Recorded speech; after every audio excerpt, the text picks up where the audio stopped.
Master Your Mindset Radio, Episode 16. Welcome to Master Your Mindset Radio, the show where we empower you to conquer limiting beliefs and transform your world with your gifting and purpose. Now for your host, Elizabeth Nader. Hey friends, welcome back to another episode. Today's podcast is about the mindset lessons from The Lion King. If you're part of my Facebook group, the private Facebook community we have, Master Your Mindset Academy, you heard me talk about this very shortly on my Monday motivation message. And the reason is I just recently saw the new version of The Lion King a couple days ago, the CGI version that they did, which is a very realistic version. The animals appear to be real. It's pretty well done. And I hadn't seen it for years, so it brought me back to everything that The Lion King always meant to me, and just struck me how many mindset lessons there are in The Lion King. So if you'll indulge me, I want to talk about it, and of course, I want to relate it to our experiences, so we got to get past the whole animal aspect of it. But regardless, it's got some powerful, powerful messages that I think will really excite you when you think about them related to your life and hopefully encourage you. You know, movies can do that. It's amazing when we take a story, when it's real life, like I just saw the Harriet Tubman one. It's amazing. You watch her real life story being told and how she chased after her purpose and destiny. Even if her life was at risk, she wouldn't give up. It's just inspiring, awe-inspiring, frankly. And, you know, even something like The Lion King, which is obviously just written story for children, has so many layers that really apply to all of us today.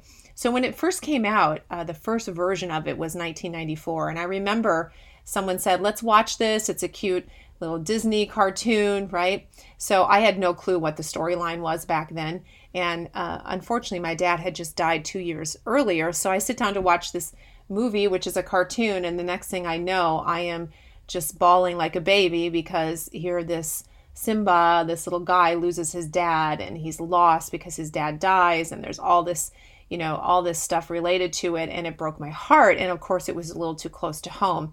So that is my first memory of The Lion King. And I couldn't really see past anything except the father's death, and that was tough for me. But years later, I was always drawn to it. And I've seen it on Broadway now probably 3 times. It's magnificent on Broadway, and they added some songs that are so moving. I really recommend it. But, you know, I'd always been drawn to the story probably because of the connection of the father. I have a very big father connection like that. But what really got me this time were the mindset lessons when I watched it a couple days ago. It struck me how this story is really so important for us to look at and parallel with our lives and some of the things that we go through. So indulge me. Let's go through the story a little bit, and let's look at the lessons that are inherent in each of these little vignettes from the movie. You know, we have Simba, who is a prince, right? He is the son of a king, and his father always told him, remember who you are, you're born to rule. And his father was such a good example of kind but strong and somebody who knew who he was. And of course, his father had an adversary in his brother named Scar.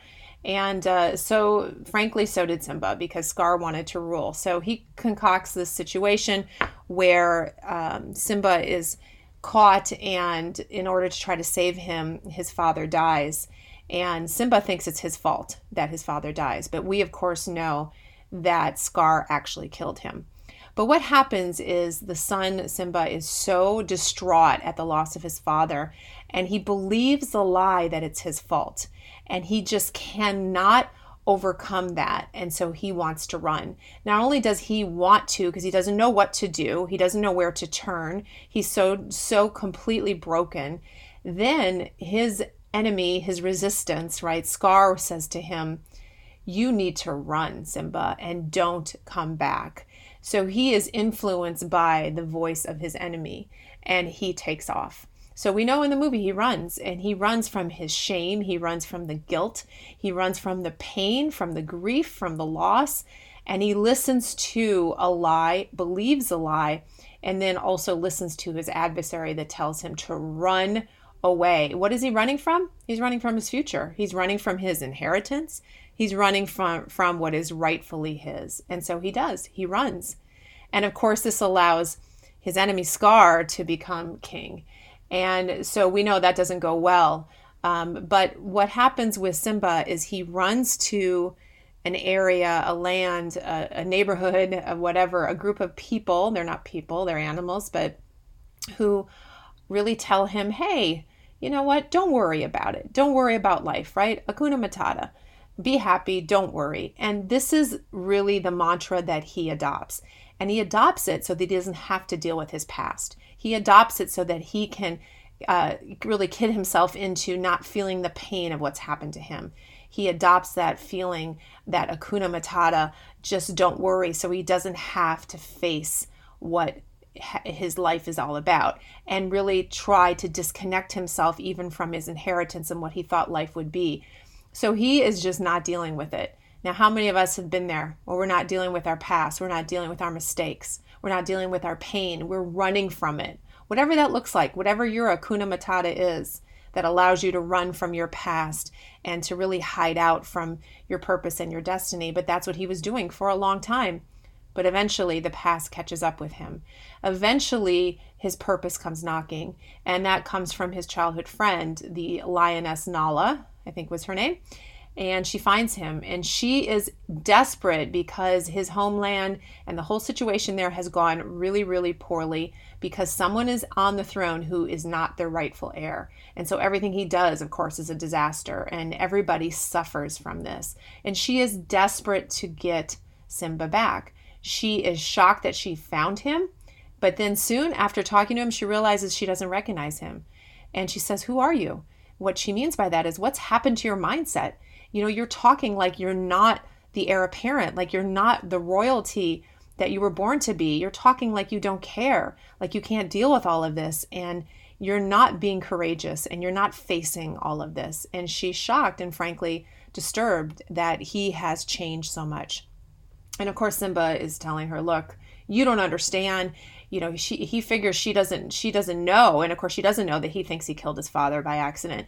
You don't understand the pain. She doesn't know the lies that have been told to him. She doesn't know the lies he's believing. And he just says, you don't get it. So initially, he just says, I can't do it. I can't face my past.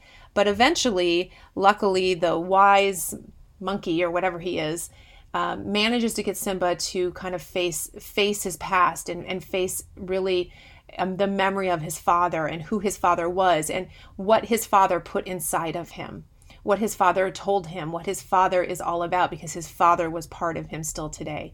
Even though his father was gone from his life, he was spiritually, genetically, and all those ways still a part of him. And what this really means too is that just because his father was gone, Simba's destiny wasn't gone. His purpose was still very much in force, and he needed to get back to walking in that.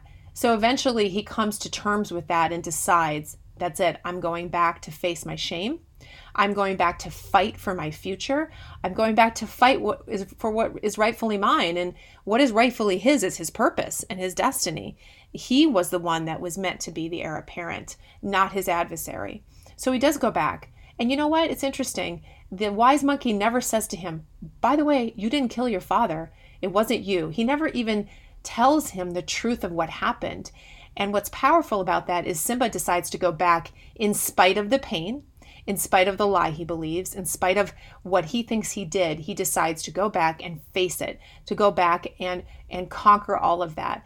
So he does it. And then through that process of fighting with his adversary and standing up for what is his, he discovers the truth. During the fight, not before, it wasn't easy. He had to fight for the truth. He discovers the truth that he is not the one who killed his father. And of course, that really changes everything for him. And the battle ensues, and eventually he is victorious. And he then steps into his purpose and steps into his destiny. And you know, you realize something. It's pretty powerful to know that if you don't walk in your purpose and you don't experience your destiny, you actually will negatively affect the lives of those around you. Because if he didn't do this, everything in his homeland was changing for not for the good. I mean, by him not being the king, by the adversary being usurping the throne, by Simba not walking in his purpose, everyone was hurting. His family was hurting. His friends were hurting. Everyone in his country, they were hurting. The land was hurting. Nothing was working. Nothing was in a blessed state because he was not where he needed to be. So how many times do we suffer from other people not walking in their purpose? Do you realize how important your purpose is?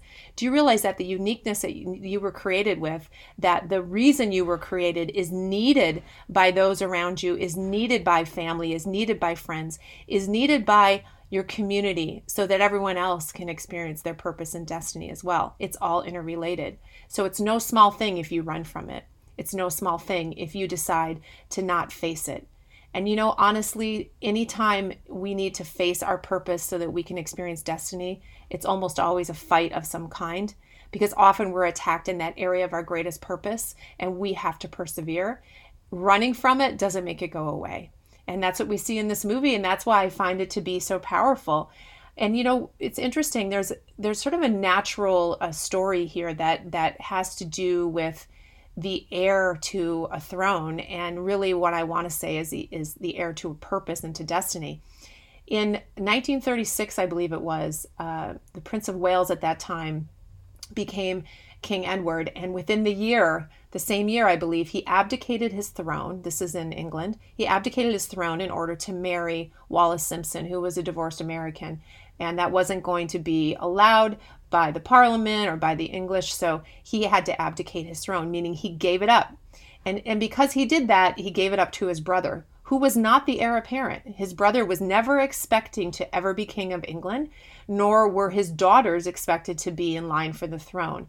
But as a result of King Edward abdicating, giving up his purpose and his destiny, and when it comes to royalty, they believe that this is a God-given, ordained destiny. As a result of him abdicating that, he changed the entire future of his family. He changed the entire future of Queen Elizabeth's life, who is queen now today. She would have never been queen. He changed the future of her children, her son, and then of course William, his son, and then now William has a son. All of these people's lives were completely changed by this King Edward abdicating the throne. So it's no small thing when you give up on purpose. It's no small thing when you stop chasing destiny in your life, because it has a ripple effect to those around us. So I encourage you to take the lesson of the Lion King and all the mindset lessons there are in that, and all of the purpose-driven ideas, and the whole, kind of the caveat of that you can't run from your past. Your past will find you until you put it behind you. That you must heal from all of that, and also challenge the lies that you're believing. Because what if they're not true? And that's what you're forming your life on, is a lie, something that is simply not true. It needs to be challenged, because on the other side of that lie stands your purpose. And then on the other side of that purpose stands your destiny. So I hope that encourages you. Don't forget to subscribe to the podcast so you can get it every week, Tuesday morning, 7 a.m. Eastern. And remember, it's Christmas, so online on Amazon is the book, Master Your Mindset, The Master's Way, which is life-changing, game-changing for people. So I think it makes a great gift. So we will see you guys online. Thank you for your time, and we'll talk to you next week. Thank you for listening to Master Your Mindset Radio. Before you go, if you want to be part of a free online community of like-minded individuals for support, resources, and inspiration as you conquer your limiting beliefs and pursue your purpose, go to elizabethnader.com/community. That's elizabethnader.com/community, or search for Master Your Mindset Academy private group on Facebook. Looking forward to seeing you online.